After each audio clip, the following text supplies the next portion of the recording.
आज महाठगबंधन एक डूबता हुआ जहाज है। कम से कम 80% विधायक हम लोग के संपर्क में हैं। कार्यकर्ता बैनर लगाते रहे, झोला ढोते रहे और बाहर से ले आके आप टिकट देते थे। भाजपा एक ऐसी पार्टी है जहां सभी लोग टिकट ही नहीं मांगते, राष्ट्र निर्माण में अपना साथ देते हैं। सवाल तो उठेगा राजवल्लभ यादव को लेकर कि उनके परिवार को शामिल आप करा रहे हैं, अपराध जगत में उनका नाम रहा है। और हाँ, लालू परिवार में ऐसा है कि लालू जी भी अपराधी हैं, उनके बेटे भी अपराधी हैं, वो भी बेल पर हैं, उन्होंने भी नौकरी के बदले जमीन लिया।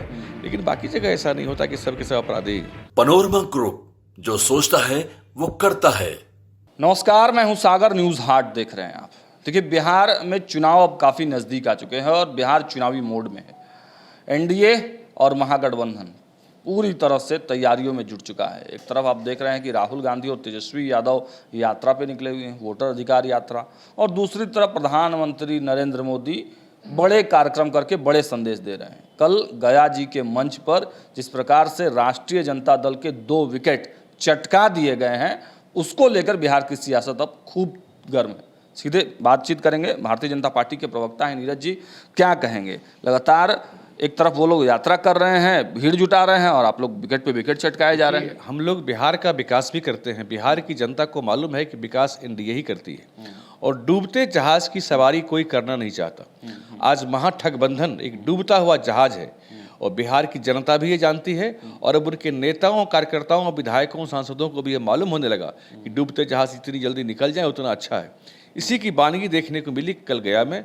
माननीय प्रधानमंत्री नरेंद्र मोदी जी के मंच पर आरजेडी के 2 विधायक वहां देखने को मिले। वहां आकर के उन्होंने एक तरह से समझिए कि पार्टी को ज्वाइन किया, और उनके कम से कम 80% विधायक हम लोग के संपर्क में है। बहुत बड़ा भगदड़, 80% विधायक हम लोग के संपर्क में है। बहुत बड़ा भगदड़ वहाँ मचने वाला है, क्योंकि मैंने कहा ना कि डूबते नाव की सवारी कोई नहीं करना चाहता।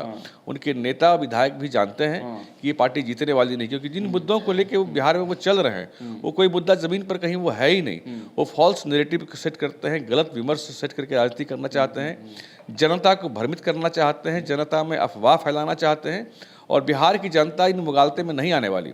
आज बिहार में देखिए, इंफ्रास्ट्रक्चर के मामले में बिहार देश के किसी भी विकसित राज्य से कम नहीं है, पीछे नहीं है।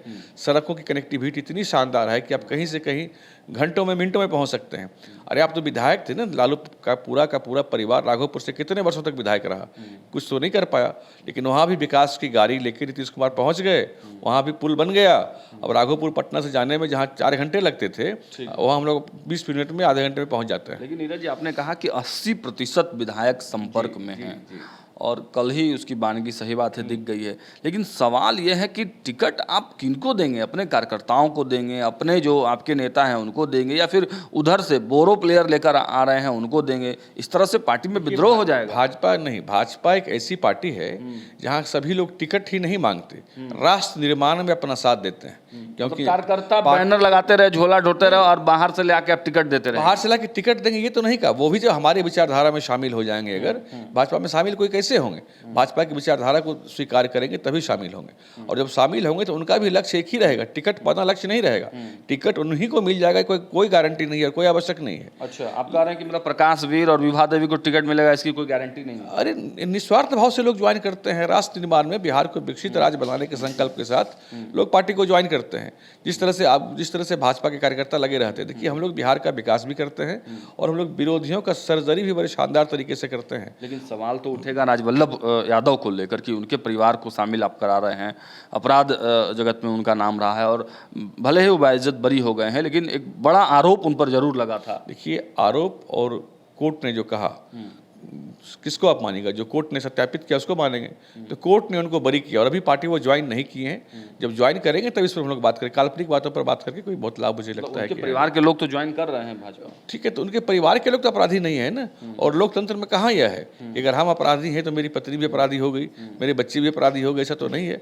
हाँ, लालू परिवार में ऐसा है कि लालू जी भी अपराधी हैं, उनके बेटे भी अपराधी हैं, वो भी बेल पर हैं, उन्होंने भी नौकरी के बदले जमीन लिया। लेकिन बाकी जगह ऐसा नहीं होता कि सबके सब अपराधी, ये लालू परिवार में ही होता है। अच्छा, आप लोग कह रहे हैं कि आप 80% लोगों के संपर्क में, 80% राजद के विधायकों के संपर्क में हैं, लगातार विकेट भी उनका छटका रहे हैं, लेकिन बोगो सिंह छटक गए हैं वहाँ से, बेगूसराय से, और अब कह रहे हैं कि हम तेजस्वी यादव को सीएम बनाएंगे।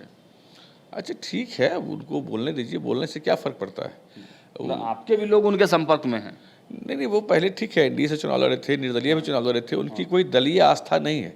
वैसे विधायक कभी नहीं रहे वो जिनकी कोई दलीय आस्था हो। अच्छा। हाँ, तो वैसे लोगों की एक अपनी अलग पहचान होती है, उनके बोलने पर हम लोग बहुत बयान नहीं देने जा रहे हैं। अच्छा, सिवान में एक चर्चा थी कि ओसामा को कहाँ से टिकट मिलेगा, लेकिन अब रघुनाथपुर से जो है मुरेठा बांध दिया गया है, मतलब दे दिया गया है, रघुनाथपुर लड़ना है तो उसका फर्क। कौन उनको टिकट दे रहा है?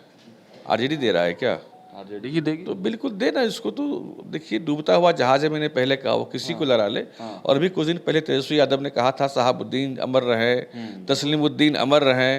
तो बिहार की जनता जानती है ना कि किस तरह का जंगल राज ये फिर से स्थापित करना चाहते हैं बिहार में। इसीलिए तो शहाबुद्दीन के परिवार को ये ला रहे हैं ताकि फिर से जंगल राज स्थापित करें। और उन्होंने इसका ऐलान किया है कि शहाबुद्दीन अमर रहे। बताइए, इतना बड़ा दुर्दांत अपराधी उसको कहेंगे कि अमर रहे?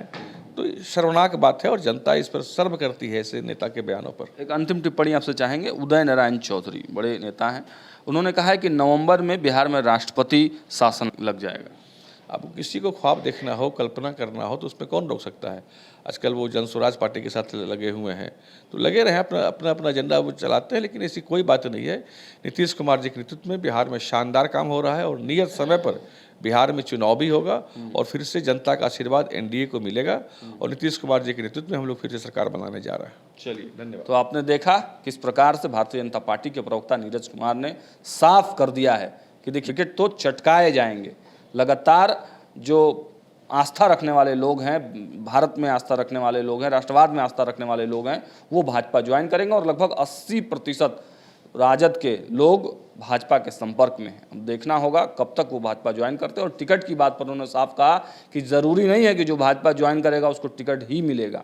भाजपा लोग कार्यकर्ता बेस्ड पार्टी है और कार्यकर्ताओं को ही यहाँ पर ज़्यादा सम्मान दिया जाता है, टिकट दिया जाता है। जब चुनाव आएगा तो उस समय पार्टी और शीर्ष नेतृत्व जो है वो फैसला लेगा। लगातार अपडेट्स आपको देते रहेंगे। देखते रहिए न्यूज़ 8। बहुत बहुत धन्यवाद।